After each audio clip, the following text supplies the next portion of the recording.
the story that I kind of want to focus on is the one by Paul Tassi. And that one I find to be, look, he's going to write what he's going to write. And, maybe this is all that he has on his plate right now to pay the bills, right? About how terrible Xbox is selling. This is an old story that he just wrote. January 5th, as a matter of fact, he wrote it. And it's basically new estimates, according to the story, have PlayStation 5 beating Xbox over 5-1 in sales in November via Forbes, which is what he writes for. Big deal. Big deal. Like instead of writing about the fact that Sony has no roadmap, that we're still waiting for the Magical Mystery Tour event to happen, they're nickel and diming their fans. They asked $700 for a PS5 Pro that has failed, right? It has failed regarding what it was supposed to do. The Digital Foundry stuff is out there, folks. All you got to do is look and watch. They'll tell you that it is not up to par. Where are the sales numbers? How great is it doing? Well, we know it's sold. Of course it's sold. How much? I think the last estimate was like 14% less than the PlayStation 4 Pro. Is that terrible? Not really, but again, this is supposed to be their next big thing, right? So when I saw Paul's article, I'm not criticizing him as a journalist. He can write whatever he wants. I could give it flying shit. But this is what I wrote, ladies and gentlemen. Those are impressive numbers with the clap emoji. Unfortunately for PlayStation, and this is where I kind of keep it real, it won't remove the massive $400 million loss from Concord, the billions of wasted development in PlayStation VR 2, and the terrible investment in Bungie for a whopping $3.6 billion, which, of course, Bungie is going to be folded into PlayStation Studios, and, well, it's probably not even going to be a Bungie anymore. We'll see if they even keep the name. I wrote this. That is why This Is an Xbox campaign was started, and why Xbox Game Studios will lead all software sales across all platforms, and there will not actually be a need for a console, but yeah, console sales. Now, of course, I wasn't talking about for guys like me and you fine folks out there who want consoles. Xbox already told us that they are making a next generation console. They are making a next generation handheld. We have also heard, ladies and gentlemen, that they're going to allow other manufacturers to make Xbox consoles, meaning you might get one from Dell, you might get one from Alienware, you might get one from ROG, you might get one from Lenovo. There's going to be multiple places to buy your next Xbox outside of what Microsoft is going to have. That's the big change that is happening here. But I do find it hilarious that we are still seeing these types of articles. Yes, Xbox has gotten their face kicked in regarding sales of consoles, but this is why they are moving away from just selling a pair of traditional consoles. They're going to have a next-gen piece of hardware that's going to go under your box. The box is going to go underneath your TV. You're going to be able to, it's going to be as traditional as they come in the form factor that it's going to be a box underneath your TV, but it apparently is going to be much different. It is going to be more PC-like. And when they do that, they're going to change the industry again. Not to sound like a broken record, but it is hilarious. Where are the articles criticizing Sony's behavior towards their fans? Where is the articles, Fuzzy Belvedere, about the lack of direction of the brand, the no roadmap, the Magical Mystery Tour showcase that we're all waiting for? What does first party look like? Is it going to be gas games only? Are they going back to the single player story driven adult theme type of games? We don't know because they're not talking about it. The last thing that we got from Herman Holtz was that they have decided that they're going to revisit some of their older IPs, which for the love of the gaming gods is the greatest news you could possibly ask for, because we could get a Resistance Fall of Man. You could get Killzone to come back. You could get Sly Cooper, Jack and Daxter. You might get a MotorStorm. You pick your favorite flavor. Maybe we get a new Twisted Metal. Maybe they uncancel what they canceled. I don't know, but I want PlayStation to get weird. Go back to the well of some of the older things that they used to do that were really good, and then we can have a conversation. But until then, where is the criticism for Sony? Because there isn't any. Let's get your thoughts, man. Well, it's funny. Like, even with them selling 5-1, we guesstimate what 65 million consoles, right? Yeah, it's more than that. I wouldn't even be surprised if it's closer to 70, but we'll keep it at 65 because that's what they report. And you have games not really reaching the number of sales that you would expect for that amount of hardware out there. Like, I get it. Some of us have multiple consoles, so we're only going to buy the software for that console once. But when you have things like Astrobot, which is supposed to be your go-to platformer, you would think at that point maybe it should reach 5 million copies as opposed to 1.5 million. That would seem more of a relative number, because otherwise you're going to continue to see PlayStation morph into this multiple platform type of box. Now, will it have it on other consoles? I don't know, but they definitely are going to start looking at the PC market more and more. So having it outdo Xbox 5-1, more power to them. But what are they going to do as far as their roadmap? What are they going to do as far as some of their policies? Like, their return policy is still dog water at this point. So I don't know why it's not a bigger to do in that regard. Their international, PSN availability is still way behind what you would think it would be, especially if they're going to get into PC. Like, that was a clear example that we saw with Helldivers 2. They sold it to a bunch of people in regions that don't have PSN available, and then they pulled it when people weren't linking their accounts. And it's like, well, you already sold the software, so they left it up to Steam to kind of bite the bullet to some extent. Although I'm pretty sure Gabe got his money back from Sony in some regards, but they can't continue to bleed money on things like Concord, or restructure things like Bungie to kind of right their ship to some extent. Like, it seems like they were kind of caught off guard with this generation. Yes, they had some decent games at the launch of this generation, but it doesn't seem like all of their studios are firing on all cylinders at this point. Like, you would expect to see some more other than like Intergalactic and Ghosts of Yotai is the only things that they are really announcing in the near future. One being later this year, and the other one possibly like 3 to 5 years out. And that's, part of the problem was they canceled a lot of their games as a service. So it's great. They have this 5-1 number. How is that looking for games like Concord or even Helldivers on the actual platform other than PC? Like, outside of PC, it didn't do as well. Now, it did well enough for them to be happy with it, but considering how well it did on PC, is Fair Game going to see a similar type of deal to that, or is it going to see more along the lines of something like Concord? Did they completely misread the room with things like, Lego Horizon? Like, I guarantee you there's probably more people playing Forza Horizon 4 Lego expansion than Lego Horizon on PlayStation right now.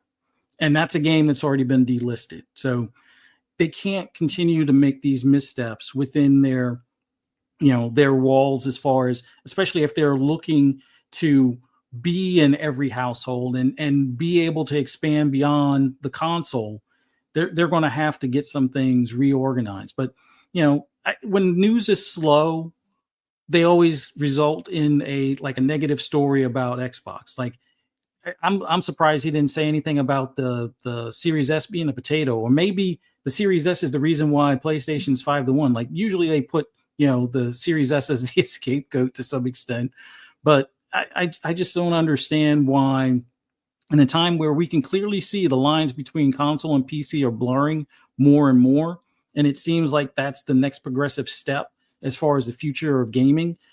People are not necessarily hopping on board to go completely mobile. And I know a lot of people aren't necessarily going completely PC either. But if handhelds are going to be in the same vein as these PC handhelds that exist now, that's blurring the lines between consoles and PCs. And what is Sony's plan on their store? What is Sony's plan? Their partnership with Epic? Are they going to have a similar type of free game giveaway for like their PC versions and things, or are they going to figure out something to have it where the PC games are launching date and date, or they're able to get the trophies on the PC titles, which I think some of them you can actually do now. But yeah, it's great that they're doing well as far as sales of the boxes, but in the grand scheme of things, I think they would much rather have similar numbers in sales of software, because that's where they have the most margin. That's where they make the most money per dollar spent. The money that they spend on R&D on these consoles, the money they spend on the manufacturing, the shipping, the storage, and all that stuff pales in comparison to like having digital software that you can download from their store, off of their server, pennies on the dollar based in electricity costs and hardware costs. They would much rather sell that software. So if they're only selling one game for every 10 consoles, or one game for every 20 consoles in some cases, that's not doing them any favors. And that's where they got to kind of step things up a bit in comparison. But hey, it's always great to whip Xbox about sales of boxes, as opposed to looking at how many people are in Game Pass, how many people are actively playing their games, monthly active users that are spending money on seasons or microtransactions, or just having fun playing games. I think it's almost like we all forgot what gaming is mainly about. It's about having fun playing the games. But yep. Gaming media, that's like the last of or least of their worries. Their concern is things like will Avowed and Outer Worlds 2 destroy Obsidian? Like, Obsidian is been pretty solid all their life, even before they were acquired. I don't have any worries or concerns as far as their output or the games that they're getting ready to release this year. And those in the gaming media that are worried, it's like, where were you when Concord fell and nobody heard it?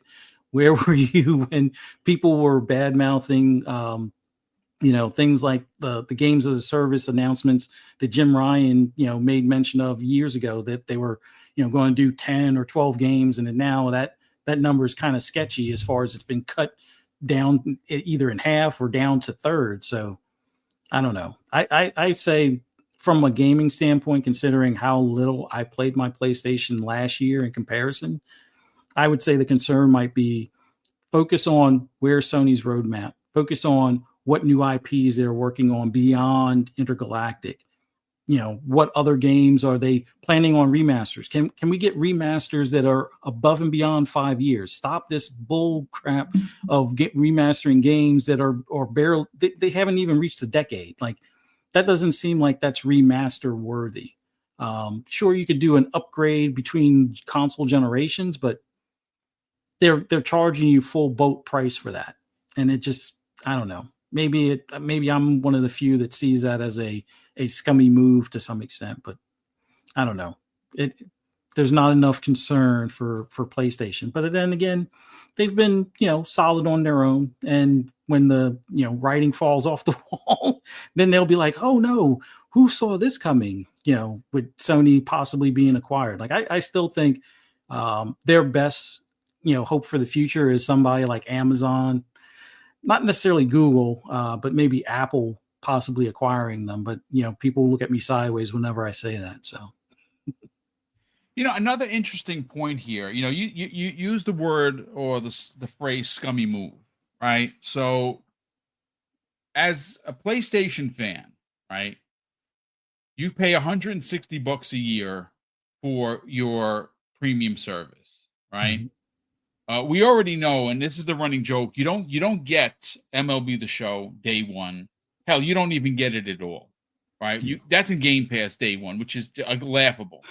So I just looked, just for shits and giggles. We were talking about racing games to open up, and of course, the only thing that they can compare racing to is, well, Gran Turismo 7. You happen to like it, I don't. I bought it. I have the physical disc right here. I bought it.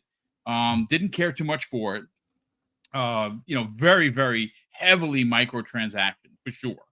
But I didn't know because I don't really turn on the PlayStation that often. When I do, I play whatever I'm playing, which is why I have over almost 50 hours in Astro Bot, which I loved. So I was like, you know what? Let me see. Is Gran Turismo? First of all, how much is Gran Turismo if you were going to buy it? It's still $70, dude. Yeah. Like $70 for that game. That game is old as dirt. But you know what's even more interesting? And I'm wondering where the articles, ladies and gentlemen, are for this. Has anyone asked why games like Gran Turismo are not in the $160 a year service? The premium tier service doesn't have Gran Turismo, but you can buy it from their store digitally for $70. Like that to me, where are those articles? Where are, hey, listen, the value proposition over here is a lot better. They're getting Sony first-party games day and date. Sony isn't giving their fans and customers first-party games day and date. Hell, they're still not giving them these games. That would be a pretty good article. I think that you'd get a couple of clicks on that. Yeah, ridiculous. Like it's funny. Like years go by and the titles don't make it into the service, except for like maybe Spider-Man. But then they pull it from the service when they're about to release another title that they can either bundle or resell you that title again and be like, hey, you know, we're remastering, what is it? Horizon Forbidden West. So yeah, go ahead and let's. Or no, actually, Zero Dawn was the one that they went and remastered and stuff. And it's like, well, that one already had a PC release. Did it really need a remaster? No, but they did it anyway. But then they made sure it wasn't in the service, and they made sure the selling price. I think they had it before where it was like under $20. Yeah, they bumped it up to I think like $40 right after they announced that they were doing the remaster, and it was going to only be like a $10 upgrade if you already had it. So they made sure for anybody buying it, you weren't going to get the newest thing for like $30. It's like, oh, you're going to wind up spending, $50 or something at that point. So it's just weird stuff that they do. And, you would think at some point, like maybe MLB 23. I mean, it is 25 now. Maybe MLB 23 should be in the service. No, they won't do it. But yet they're fine with having like the earlier 2Ks or the earlier, WWE or something along those lines in there, but they still won't put MLB, even one that's a couple of years old in the service, which is just wild to me. It feels like they're intentionally trying to get every penny out of every customer they can. And that's where the scumminess comment comes from, because that's just dirty. Like, again, and look, they're going to make money how they're going to make money. But I'm just saying that if you want to write an article and you want it to be read and you want it to be a thought-provoking one, there is a lot of criticism that you could literally, without being overbearing or overly pointed, that you could bring up against PlayStation that are legit concerns, especially for the consumer. We just mentioned a couple of them here. There are a boatload more, but no one talks about it because, well, why? Well, a lot of them are invested heavily by Sony, and that's the reason. You'll never see any negative articles, or very rarely you'll see like, hey, what's going on with PlayStation Plus Premium? Like it says premium, but is it actually premium? That would be a great title for an article. I'd sit down and I'd read that because I pay for premium. Mm-hmm.